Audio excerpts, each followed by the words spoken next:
Welcome to The Explainer. Today, we're tearing down something you have probably seen a lot of lately: commercial robot dogs. We see these metallic canines everywhere, right? From viral dance videos to real-world security patrols. But today, we're going to look under the hood. We're diving deep into the source material that investigated the firmware of these devices, and as you'll see, the story escalates quickly, from some basic physical limitations all the way up to hidden international cybersecurity threats. Listen to this quote right from the source creator's investigation into the robot's firmware.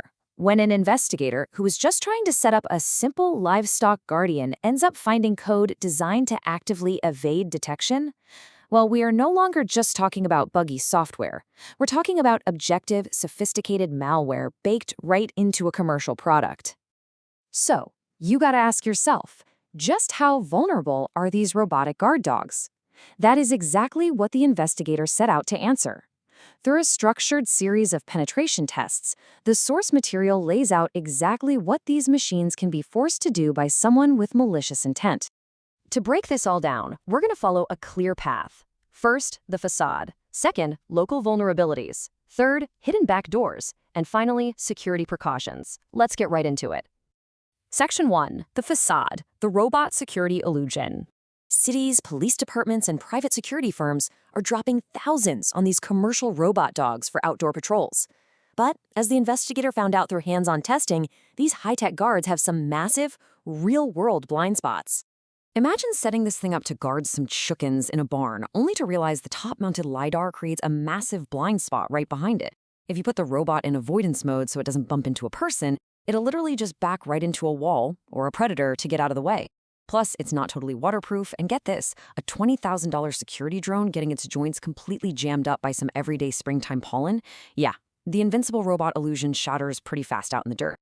Moving on to Section 2, local vulnerabilities and hacks. Okay, this brilliantly illustrates just how wild the security gaps are on a local network. The investigator didn't even need a crazy hacker setup. Because the passive Bluetooth authentication is so incredibly weak, they just connected, dropped a CURL command right into the standard Wi-Fi password field, and rebooted the machine. Boom. Complete root access. It's basically the digital equivalent of leaving your house keys dangling in the front door lock. Actually, scratch that. It gets weirder. You know those built-in AI chatbot modes, where you can talk to it as a police dog or whatever? The source found that by simply arguing with the robot through this AI API, they could verbally convince the machine to disable its own physical safety mechanisms. A conversational chatbot bypassing core hardware safety programming? Just unbelievable. So what does it mean when a bad actor gets that local access? Well, it's a chilling privacy nightmare. The investigator secretly recorded and live-streamed audio and video without any authenticated connection. They turned the dog into a malicious network scanner to infect nearby Wi-Fi. They even captured the radio frequencies to create a kill switch that instantly forces the robot to just collapse. Imagine the privacy risks if these are patrolling your apartment complex. Which brings us to Section 3, hidden backdoors and data leaks. Now, to really grasp the most alarming part of this investigation, we need to talk about sandbox evasion. Think of a burglar casing a house. If they spot a security camera, they suddenly pretend to just be a lost tourist. Software does the exact same thing. It checks to see if a cybersecurity analyst is watching, and if it spots one, it hides all the bad stuff. So the source hooked up a travel router and a Raspberry Pi to sniff out the data packets without tripping that evasion alarm. And here is the exact, wild sequence they caught.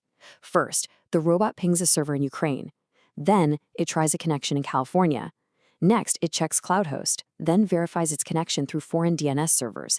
It bounces all over the globe, and only after it's absolutely sure nobody's watching, it initiates a heavily encrypted handshake. Wow. The craziest part about all of this highly obfuscated background process runs totally outside the robot's normal operating system. It goes completely out of its way to hide what data it's packaging and where it's sending it. This intentional deception right here is exactly why analysts are flat out calling this sophisticated malware. So the crucial point is really the scale of what we're looking at. On the local side, you've got Bluetooth injection and safety overrides threatening the immediate physical area, but on the global side, you have sandbox evasion and encrypted backdoors literally leaking telemetry data to international servers. It's a massive two-front liability for anyone deploying these. Okay, let's talk solutions. Section 4, Precautions for robot security. The goal here isn't necessarily to trash the robots, but to neuter the malware while keeping the dog functional for the folks who already bought them. The source found that operators can secure their devices by modifying their network hubs. If you allow the small, basic registration pings, the robot stays online locally. But if you block the large traffic packets at the router level, you stop that encrypted handshake from ever happening. You basically trap the data right there at home. But man, it creates this brutal catch-22 for owners. Look at this. Option A, you update the firmware to fix that ridiculous local Wi-Fi hack, but if you do, you lose your root access entirely. Option B, you skip the update so you can keep root access and block the international data leaks yourself. It's a total lose-lose situation. Do you expose yourself to the local hacker down the street or hand your data over to foreign servers? Which leaves us with one massive question to chew on. Are we trading basic, fundamental cybersecurity for the shiny illusion of advanced physical security? Awareness is definitely the first step to demanding better standards before we let these things roam our neighborhoods. Thanks so much for diving into this explainer with us.